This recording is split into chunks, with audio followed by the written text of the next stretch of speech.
Hello, નમસ્કાર વિદ્યાર્થી મિત્રો.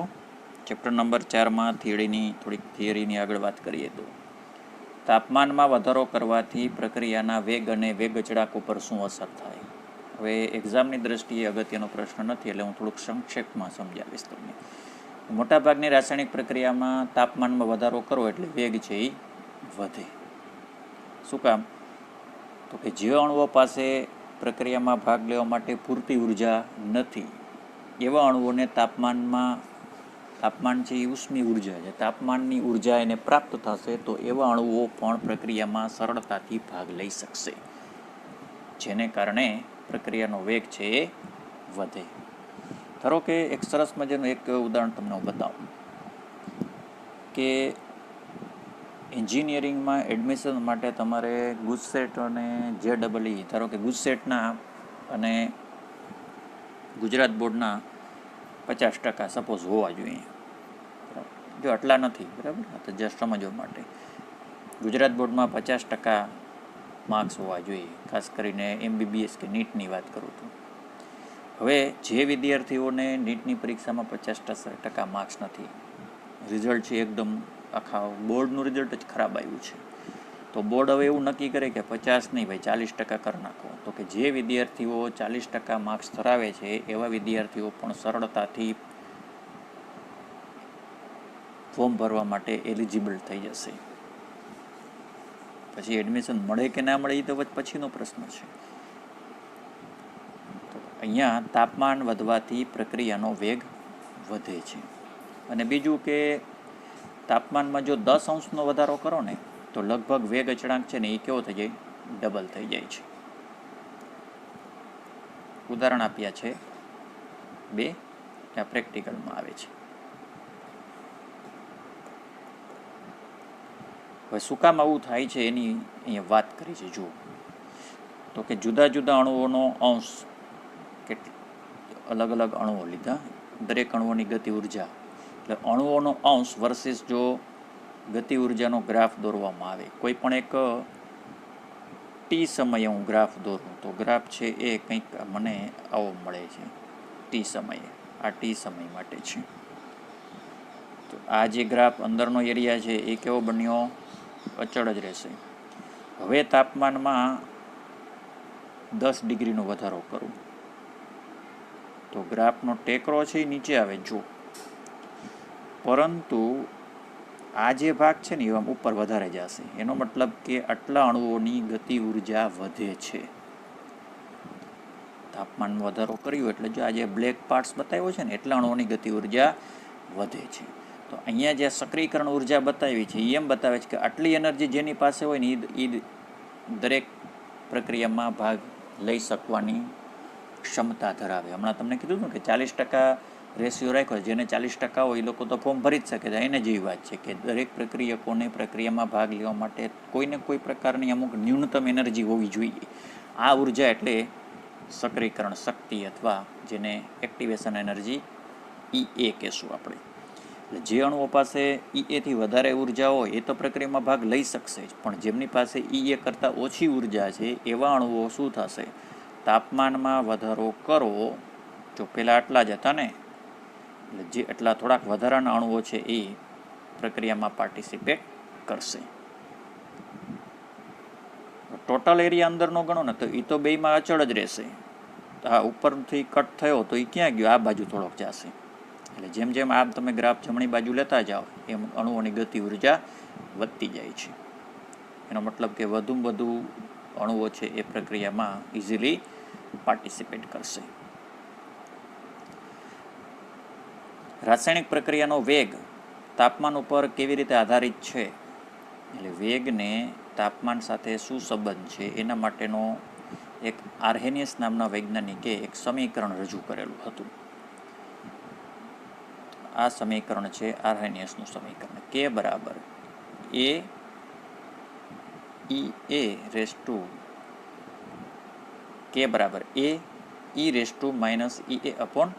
એટલે વેગ અચળાંક તરીકે હું K ગણું અથવા વેગ અચળાંક ઇક્વલ ટુ કેટલા લીધા? K. કેટલો થાય? એટલે વેગ તરીકે પણ આને આપણે લખી શકીએ છીએ, વેગ અચળાંકને અહીંયા. એ છે એ આર્હેનિયસ અવયવ છે, જેને પૂર્વઘાતાંક અવયવ કહેવાય. આર છે વાયુ અચળાંક, જેની કિંમત 8.314 જૂલ. એ શું છે? સક્રિયકરણ શક્તિ છે. હવે એ જે સમીકરણ છે એને હું લોગ લગાડું, કે બરાબર એ ઈ minus E A upon RT એમ છે ને. હવે આ જે લઘુગણકીય વિધેય છે એને દૂર કરવા માટે બે બાજુએ ઘાતાંક લઉં, એટલે એલએન કે બરાબર LN A minus E A upon RT. એલએનને દૂર કરવા માટે એલએન બરાબર 2.303 લોગ, એટલે 2.303 લોગ કે બરાબર 2.303 લોગ એ. બરાબર, બાકી આ તો છે જ શું, minus E A upon RT તો રહેશે જ, minus E A upon RT તો અહીંયા રહેશે જ.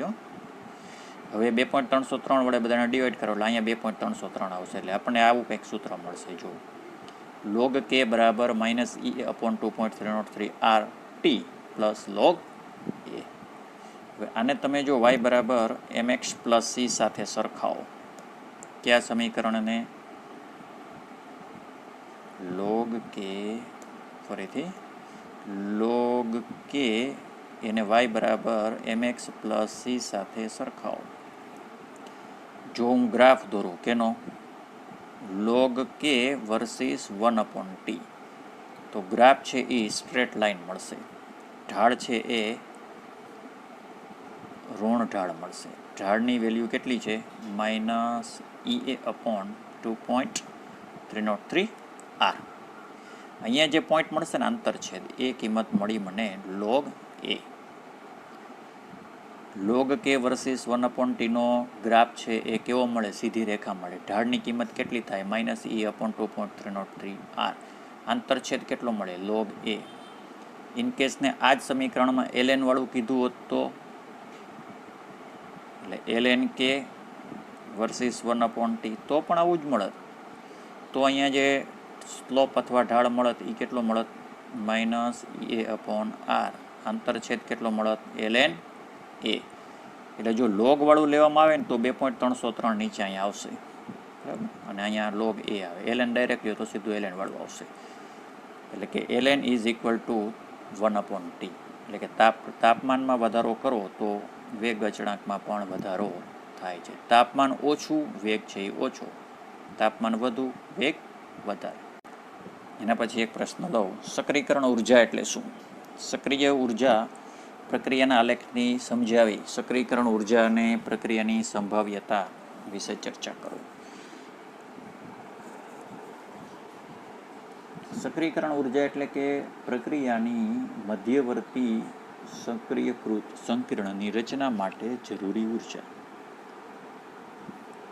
અથવા હમણાં તમને કીધું હતું કે પ્રક્રિયકનું નિપજમાં પરિવર્તન થવા માટે પ્રક્રિયકના અણુઓમાં જે લઘુત્તમ ગતિ ઉર્જા હોવી જોઈએ એને સક્રિયકરણ શક્તિ કહેવાય. પ્રક્રિયામાં ભાગ લેવા માટે અણુ પાસે જે ન્યૂનતમ ગતિ ઉર્જા અથવા લઘુત્તમ ગતિ ઉર્જા હોવી જોઈએ એ કેવું છે? સક્રિયકરણ શક્તિ છે. સક્રિયકરણ શક્તિ છે એ સમજવા માટે ધારો કે મારી પાસે 1 મોલ H2 અને 1 મોલ આયોડિન વચ્ચે પ્રક્રિયા થઈ, 2 મોલ HI બને. તો આ બંને મોલ H2 અને I2 વચ્ચે પ્રક્રિયા થઈ, મધ્યવર્તી સંયોજન બને છે. પહેલાં જુઓ, આ H H I I. હવે એમાં શું થાય? આ બંધ છે ધીમે ધીમે ક્રેકિંગ થાય અને સામે આ બંધનું નિર્માણ થાય. એટલે વચ્ચે એક ઇન્ટરમીડિયેટ અવસ્થા આવશે, મધ્યવર્તી અવસ્થા આવશે. તો આ મધ્યવર્તી અવસ્થા બનવા માટેની જે ઉર્જા હોય ને એને EA કહેવાય. પછી જો અહીંથી ક્રેકિંગ થાય તો 2 મોલ HI પ્રાપ્ત થઈ જશે. પાછું અહીંથી ક્રેકિંગ થાય તો નિપજ પાછા મળે. જો ઉપરથી ક્રેકિંગ થાય તો સફળ અથડામણ કહેવાય, અહીંથી ક્રેકિંગ થાય તો બિનસફળ અથડામણ કહેવાય.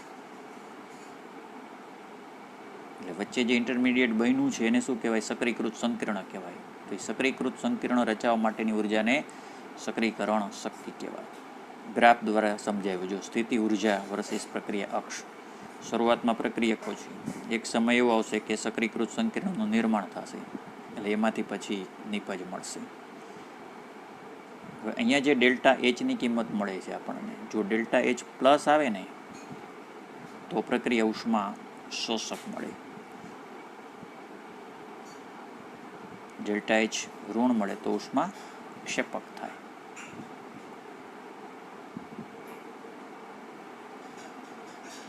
આ ઉષ્મા ક્ષેપક બતાવ્યું છે. આ જે ગ્રાફ છે ને, જો આ જ વસ્તુ હું તમને અહીંયા આમ કહું તો આ જે ડેલ્ટા એચનો ફેરફાર થયો, જો આની ઉર્જા અને આની ઉર્જા, વધારાની એનર્જી આપવી પડે, આ શોષક છે.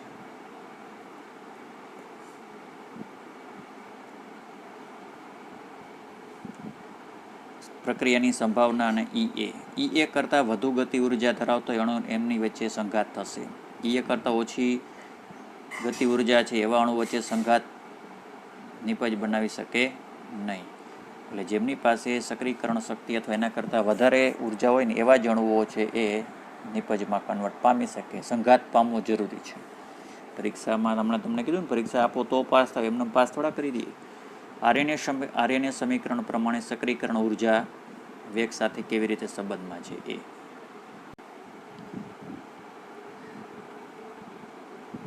બોલ્ટ્ઝમેન અને મેક્સવેલના આલેખથી અણુઓના ગતિ ઉર્જાની સમજૂતી પાકો કરવાનો રહેતો નથી. મેક્સવેલ અને બોલ્ટ્ઝમેને એક સમીકરણ આપેલું હતું, જુઓ, અણુ અંશ બરાબર NE/NT. ઈ શું છે? ઈ ગતિ ઉર્જા ધરાવતા અણુઓ છેદમાં અણુઓની કુલ સંખ્યા, એને અણુઓનો અંશ કહેવાય. NE ગતિ ઉર્જા ધરાવતા અણુઓ અને કુલ અણુઓની સંખ્યા, એનો જો ગ્રાફ તમને દોરવામાં આવે તો આવો કંઈક ગ્રાફ મળે આપણને. આ આલેખમાં અણુઓનો અંશ અને ગતિ ઉર્જાનો સંબંધ દર્શાવે છે. આલેખ છે એ કેવો છે? વક્ર છે. વક્રમાંનો વિસ્તાર કે તે કે જ્યાં અણુઓની માત્રા અને અણુઓની ગતિ ઉર્જા દર્શાવે છે. અણુઓની માત્રા અને અણુઓની ગતિ ઉર્જા દર્શાવે છે. હવે આ પીક પોઈન્ટ છે ને અહીંયા, એ શું બતાવે છે? મહત્તમ સંભાવ્ય ગતિ ઉર્જા, સૌથી વધુ સંભાવ્ય ગતિ ઉર્જા બતાવે છે. મેક્સિમમ આટલી સંભાવ્યતા થાય છે એની. આ ઉર્જાના મૂલ્યથી ઉપર કે નીચે તરફ જાઓ એટલે અણુઓની સંખ્યા છે એ ક્રમશઃ ડિક્રીઝ થાય. એટલે આટલા મહત્તમ અણુ હોય અહીંયા, પાકું કરવાનું નથી. એમના પછીનો એક ક્વેશ્ચન લઈએ. આર્હેનિયસ સમીકરણથી પ્રક્રિયાનો વેગ અને સક્રિયકરણ ઉર્જા સાથે અને તાપમાન સાથે શું સંબંધ છે? અથવા સમજાવો આર્હેનિયસ સમીકરણ. તો પ્રક્રિયાના વેગને અથવા વેગ અચળાંકને તાપમાન સાથે સંબંધ દર્શાવતું આર્હેનિયસનું સમીકરણ નીચે પ્રમાણે આપી શકાય. આ આર્હેનિયસનું સમીકરણ છે. કે બરાબર A e⁻ RT. કે છે એ વેગ અચળાંક છે, એ આર્હેનિયસ અચળાંક છે, પૂર્વઘાતાંક અવયવ આર્હેનિયસ આવૃત્તિ પણ એને કહેવાય. એ સક્રિયકરણ શક્તિ છે, એની કિંમત જૂલ પ્રતિ મોલ જેટલી છે. આર વાયુ અચળાંક છે 8.314 જૂલની અંદર, અને ટી નિરપેક્ષ તાપમાન છે. હવે આ સમીકરણને આ ઘાતાંકીય વિધેય હું દૂર કરું એટલે ln k બરાબર ln A - EA/RT, y બરાબર mx + c, એની સાથે સરખાવું તો હવે શું થાય? જુઓ, કોનો ગ્રાફ દોરવો છે મારે? y એટલે ln k, x 1/t, તો સ્ટ્રેટ લાઈન આમ મળે. સ્લોપ મળશે, ઢાળ મળશે. એ ઢાળની કિંમત અહીંયા મળે મને -EA/R જેટલી, જે તમે જોઈ શકો. જો આ ઢાળ બરાબર, આ x, આ c, આ y. મિત્રો આંતરછેદ મળશે અહીંયા, એની કિંમત ln A થશે. એટલે આ પોઈન્ટ પાસે જે કિંમત મળે ને એનો પછી એન્ટી લોગેરિધમ લઈને એ પ્રાપ્ત કરી શકીએ. ઇન કેસને જો તમે અહીંયા એલએન કે ને બદલે લોગ કે લીધો હોત, આગલા પ્રશ્નમાં કીધું એમ લોગ કે વર્સિસ 1/t, તો અહીંયા ઢાળની કિંમત જે છે ને એ આટલી થશે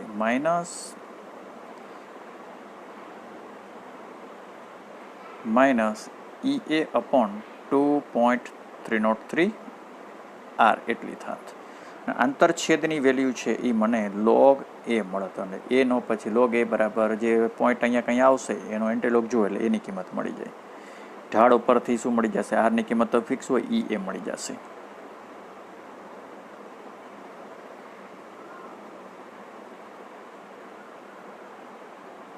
બસ અહીંયા સુધી રાખીએ છીએ, આ કંઈ કરવાનું નથી. એના પછી આરએનએસ સમીકરણ ઉપરથી સક્રિયકરણ ઉર્જાનું મૂલ્ય કેવી રીતે ફાઇન્ડ આઉટ કરી શકાય? તો બે ભિન્ન તાપમાને પ્રક્રિયા વેગ અચળાંકનો પ્રયોગ કરી અને ઈ મેળવવાની પહેલાં શું કરવાનું? પહેલાં બે અલગ અલગ તાપમાને વેગ અચળાંકની કિંમત માપવાની. ધારો કે બે અલગ અલગ તાપમાન T1 અને T2 છે, તો આ સમીકરણને હું આરએનએસ સમીકરણની અંદર લગાડું એટલે ln k બરાબર -E/RT ln A છે. હવે પહેલા તાપમાને જે T1 તાપમાને જે વેગ અચળાંક મળે એને K1 કહું, T2 તાપમાને મળે વેગ અચળાંક એને K2 કહું. તો ln K1 બરાબર -E/RT1 વત્તા ln A. એ જ રીતે બીજા માટે ln2 બરાબર -E/RT2 પ્લસ ln A. હવે જો સમીકરણ 2 માંથી એક બાદ કરો એટલે શું થશે? ln K2 minus ln K1. ગણતરી કરાવું અહીંયા. આ બાજુ તો સમજાઈ ગયું, ઓલી બાજુની ગણતરી બતાવું તમને. -EA/RT2 plus ln A. આ બે -1 એટલે આ માઇનસ છે એ શું થઈ જશે? પ્લસ થશે. EA/RT1 આ પ્લસ હતું ln એ માઇનસ થશે, ln ઉડી જશે. હવે બાકી શું રહ્યું? -EA/RT2 પ્લસ જો આ પ્લસ થશે માઇનસ બરાબર. હવે એ બંનેની અંદરથી હું કોમન કાઢું છું, એમાંથી કોમન કાઢું. શું કોમન નીકળે? ઇક્વલ ટુ સામે તો છે જ ln K2 માઇનસ K1 છે, એટલે એને ln માઇનસને શું કરી શકાય? લોગમાં છેદમાં લખી શકાય ને, એટલે ln K2/K1. બેમાંથી તમે જોશો તો EA/R કોમન નીકળે છે, એટલે EA/R કોમન કાઢો એટલે 1/T1 આટલું કોમન, પ્લસ છે પહેલાં લખું, -1/T2 થઈ ગયું. આ સમીકરણ મળે. હવે ln દૂર કરી લોગ લગાડું તો લોગ K2/K1 બરાબર EA/2.303 R 1/1 મોટા કૌંસમાં 1/T1 માઇનસ T2 લખું. પાછું આખું જો લોગ K2/K1 બરાબર EA/2.303 R કૌંસમાં 1/T1 માઇનસ 1/T2. ચોકડી ગુણાકાર કરાવું એટલે T2 માઇનસ T1 થયો, છેદમાં T1 ઇન્ટુ T2. એટલે આ સમીકરણને આધારે આપણે દાખલા ગણશું. હવે જો T1 છે, T2 છે, K1 છે, K2, આરની કિંમત છે, બધી કિંમત મૂકી અને એ પહેલાં ગણવાનું. હવે આ એની કિંમત મળી ગઈ છે ને. બીજું એ આલેખ ઉપરથી પણ મળી શકે. મેં તમને હમણાં જ કીધું હતું કે આલેખ કેવી રીતે દોરવાનો. ln K વર્સિસ 1/T નો ગ્રાફ દોરો, ઢાળ મળે, જે ઢાળની કિંમત ઋણ થાય -E/R. આરની કિંમત ફિક્સ છે, ઢાળની કિંમત એ મળી ગઈ હશે ગ્રાફ ઉપરથી, એટલે એ મળી ગયો. લોગ લગાડીને કીધું હોત તો લોગ K બરાબર તો શું થાત? -EA/2.303 R. એટલે ઢાળ ઉપરથી પણ પ્રાપ્ત કરી શકાય અને બે અલગ અલગ તાપમાન માટેનું સૂત્ર પણ આપણે લઈ શકીએ છીએ. એના પછી લઉં ઉદ્દીપક એટલે શું અને ઇન્હિબિટર્સ નિરોધક એટલે શું. મિત્રો, ઉદ્દીપક એક એવો પદાર્થ છે કે પોતાનામાં કાયમી રાસાયણિક ફેરફાર ના કરે તો શું કરે? માત્ર પ્રક્રિયાનો વેગ છે એ ઇન્ક્રીઝ કરે. રાસાયણિક પ્રક્રિયાનો વેગ વધારે કે જે પ્રક્રિયામાં પોતે ફેરફાર પામતો નથી એને ઉદ્દીપક કહેવાય. સપોઝ KClO3 છે, પોટેશિયમ ક્લોરેટ છે, એનું વિઘટન કરવા માટે MnO2 છે ને એ ઉદ્દીપક તરીકે વાપરવામાં આવે છે. હવે નિરોધક અથવા ઇન્હિબિટર શું છે? જે પદાર્થ પ્રક્રિયામાં કાયમી ભાગ લીધા સિવાય પ્રક્રિયાનો વેગ છે એ ઘટાડે. વેગ વધારે એ ઉદ્દીપક છે, વેગ ઘટાડે એ શું છે? ઇન્હિબિટર્સ છે. નિરોધકને ઉદ્દીપક તરીકે ગણી શકાય નહીં, ના જ ગણાય ને. તો એના પછી લઉં, ઉદ્દીપક રાસાયણિક પ્રક્રિયાનો વેગ શું કામ વધારે છે? ઉદ્દીપક છે પ્રક્રિયાનો વેગ વધારે શું કામ? કારણ કે ઉદ્દીપક છે એ પ્રક્રિયકના અણુ સાથે એક પ્રકારનું મધ્યવર્તી સંકીર્ણ બનાવે. તો એને આધારે મધ્યવર્તી સંકીર્ણ સિદ્ધાંત વડે સમજાવવામાં આવે. સિદ્ધાંત શું છે મધ્યવર્તી સંકીર્ણ? કે ઉદ્દીપક છે એ પ્રક્રિયક સાથે રાસાયણિક બંધ રચે. એ બંધ કેવો બને? ક્ષણિક બંધ બને અને મધ્યવર્તી સંકીર્ણ ક્રિએટ કરે. મધ્યવર્તી સંકીર્ણ તરત જ પાછું વિઘટન પામે એટલે નિપજ અને ઉદ્દીપક છે પાછા મળે. હવે આ જે સક્રિયકૃત સંકીર્ણ રચી ઉદ્દીપક પ્રક્રિયા થવાનો વૈકલ્પિક માર્ગ પૂર્ણ કરે છે. પ્રક્રિયા થવા માટેનો વચલો માર્ગ કાઢે ઉદ્દીપક. એટલે ઉદ્દીપક છે એ પ્રક્રિયાની નવી ક્રિયાવિધિનું સર્જન કરે છે. અને બીજું એમ પણ ગણી શકાય કે ઉદ્દીપક છે એ એક નવો કે જેની સક્રિયકરણ ઉર્જા ઓછી હોય ને, એટલે કે ઓછી ઉર્જાનો સક્રિયકૃત સંકીર્ણ રચે. એટલે સક્રિયકરણ ઉર્જાને કેવી કરે? ડિક્રીઝ કરે છે. એટલે જે અણુઓ પાસે સક્રિયકરણ શક્તિ નહોતી એવા અણુઓ પણ ઉદ્દીપક સાથે બંધ રચી અને સક્રિયકરણ શક્તિ જે ડિક્રીઝ કરશે. હવે જો અહીંયા ગ્રાફ એક બતાવ્યો છે, આ ગ્રાફ ઉદ્દીપક પામ્યા પહેલાનો છે. એટલે આ EA છે માની લો, બરાબર ને? હાઈએસ્ટ લેવલ ઉપર લઈએ. હવે આનાથી ઓછી ઉર્જાવાળા તો પ્રક્રિયામાં ભાગ નહીં લઈ શકે. હવે જો ઉદ્દીપકનો તમે યુઝ કરો અહીંયા તો એ શું કરશે? ગ્રાફ છે આમ નીચે લાવશે. તો જેમ ગ્રાફ ઊંચો હોય ને એમ ઉર્જા અવરોધ વધારે હોય. એટલે ઉદ્દીપક છે ને એ ઉર્જાનો અવરોધ છે એ કેવો કરી નાખે? આમ નીચે લઈ આવે. નીચે લઈ આવે એટલે એનર્જી છે એ ઓછી કરી નાખે. એટલે કે જે અણુ પાસે ઓછી ઉર્જા હતી ને એ પણ પ્રક્રિયામાં ભાગ લેવા માટે સક્ષમ બની જશે. ટૂંકમાં ઉદ્દીપકનું કામ શું છે? ઉદ્દીપક છે એ પ્રક્રિયાની સક્રિયકરણ શક્તિની કિંમત ઘટાડે છે, અર્થાત ઉર્જા અવરોધ ઘટાડે છે. નેક્સ્ટ, ઉદ્દીપકની લાક્ષણિકતાઓ. ઉદ્દીપકનું કામ એ કે પુરોગામી અને પ્રતિગામી એમ બંને પ્રક્રિયાનો વેગ છે એ સમાન રીતે વધારે છે, સમાન રીતે ઉદ્દીપિત કરે છે, જેથી પ્રક્રિયા છે એ ઓછા સમયમાં પૂરી થાય. એટલે સંતુલન બદલાતું નથી. ઉદ્દીપકનું પ્રમાણ કેવું હોય? ખૂબ જ ઓછું હોય તો પણ એ પ્રક્રિયાના જથ્થાને ઉદ્દીપિત કરી શકે છે. આર્યનીય સમીકરણથી સ્પષ્ટ છે કે સક્રિયકરણ ઉર્જા જેટલી ઓછી એમ પ્રક્રિયા વેગ કેવો બને? વધુ હોય. ઉદ્દીપક છે એ શું કરે? પ્રક્રિયાનો માર્ગ બદલે છે, સક્રિયકરણ ઉર્જા છે એ ઘટાડે છે. ઉદ્દીપક છે એ પ્રક્રિયક સાથે વચ્ચે સક્રિયકૃત સંકીર્ણ એટલે કે મધ્યવર્તી સંકીર્ણ કરે છે, રચે છે, જે ઉર્જા અવરોધ છે એ ઘટાડવામાં મદદરૂપ કરે છે. ઉદ્દીપક છે એ ગિબ્સ ઉર્જામાં ફેરફાર કરતો નથી, સંતુલન અચળાંક બદલાવતો નથી અને પ્રક્રિયક અને નિપજની સ્થિતિ ઉર્જા પણ બદલાતી નથી. આ MCQ માટે છે. પ્રક્રિયાનો વૈકલ્પિક માર્ગ કાઢી દઈએ છીએ. ગિબ્સ ઉર્જામાં ફેરફાર ના થાય, કેની મૂલ્યમાં ફેરફાર ના થાય, પ્રક્રિયક નિપજની સ્થિતિ ઉર્જાના મૂલ્યમાં ફેરફાર ના થાય. માત્ર પુરોગામી અને પ્રતિગામી પ્રક્રિયાનો વેગ છે એ સમાન માત્રામાં વધારે, એને કારણે પ્રક્રિયા ટૂંકા સમયમાં પૂરી થાય. બીજું કે પ્રક્રિયક સાથે ઉદ્દીપક ક્ષણિક માત્રામાં જોડાય, ક્ષણિક સમય પૂરતો જોડાય, વચ્ચે ઇન્ટરમીડિયેટ સંયોજન બનાવે જે ઉર્જા અવરોધ છે એ ડિક્રીઝિંગ કરે. વેગ અચળાંક ઉપર તાપમાનની શું અસર થાય આવી ગયું છે આગળ.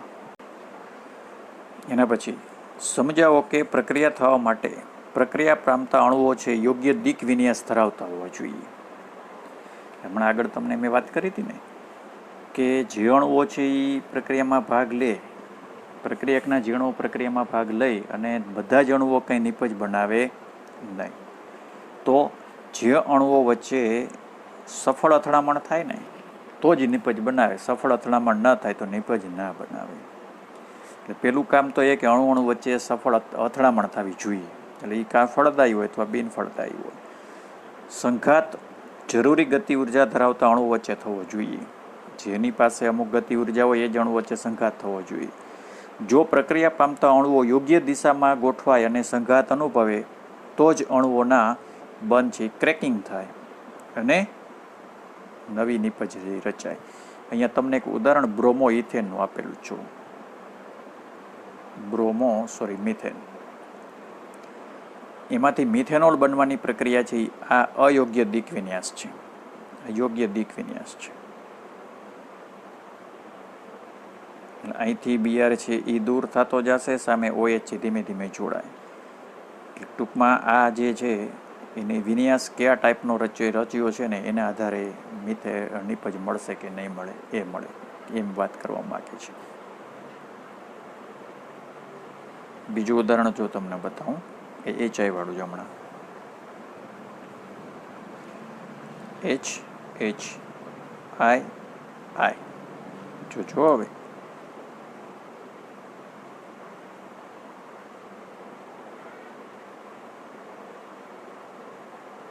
આ પહેલા મધ્યવર્તી સંયોજન બન્યું. હવે અહીંથી શું થશે? ક્રેકિંગ થશે અને નિપજ આપણને 2 મોલ HI મળશે. તો આ સફળ અથડામણ થઈ. હવે આ જ વસ્તુ જોજો બરાબર.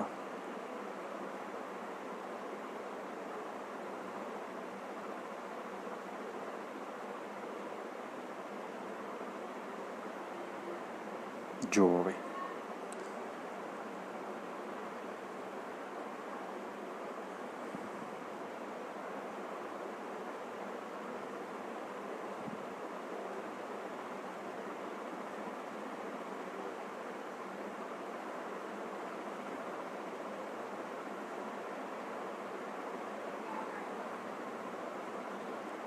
ઇન્ટરમીડિયેટ બને છે, અહીંથી ક્રેકિંગ થાય તો પાછા શું મળી ગયા? H2 અને I2. તો આ જે અથડામણ થઈ ને એ કેવી બને? બિનફળદાયી છે. હજી બરાબર ક્લિયર ના થતું હોય તો સમજો.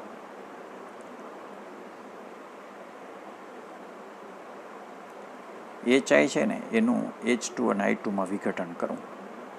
HI plus HI. જોજો હવે આ બે જોડાશે. HI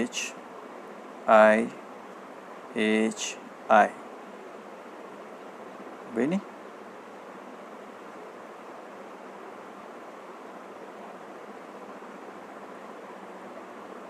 હવે જો સફળ અથડામણ હોય તો અહીંથી ક્રેકિંગ થશે. સફળ અથડામણ હોય તો અહીંથી ક્રેકિંગ થાય કે વચ્ચેથી થાય? વચ્ચેથી થાય. હા, એટલે શું બની ગયો? H2 અને I2. આ સફળ. જોજો હવે બરાબર પાછું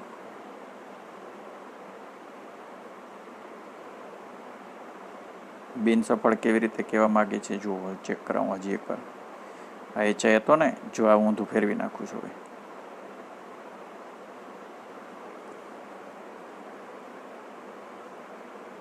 આયોડિન નીચે H. હવે જો HI H અહીંથી આમ ફોર્મેશન થશે ધીમે ધીમે.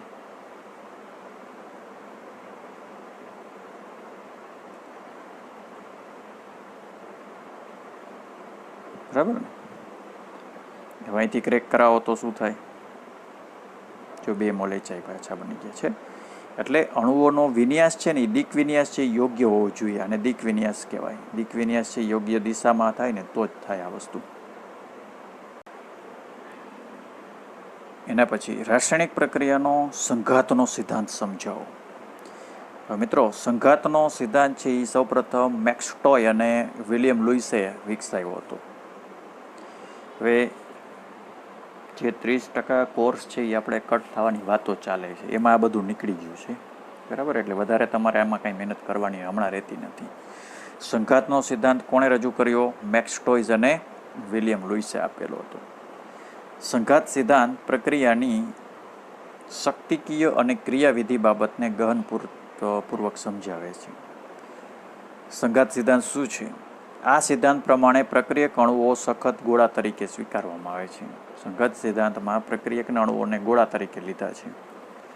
પ્રક્રિયકના અણુઓ પ્રક્રિયક છે. પ્રક્રિયકના અણુ જ્યારે અથડાય ત્યારે પ્રક્રિયા થવા વિશે અભિધારણા કરે છે કે ભાઈ નિપજ બનતી હશે એટલે અણુઓ છે એ સંઘાત કરે છે. સંઘાત આવૃત્તિ શું છે? પ્રક્રિયા મિશ્રણ જે છે એમાં પ્રતિ સેકન્ડે પ્રતિ એકમ કદમાં સંઘાત પામતા અણુઓની આવૃત્તિ, સંઘાત પામતા અણુઓની સંખ્યાને સંઘાત આવૃત્તિ ઝેડ કહેવાય. ઝેડ શું છે? સંઘાત આવૃત્તિ.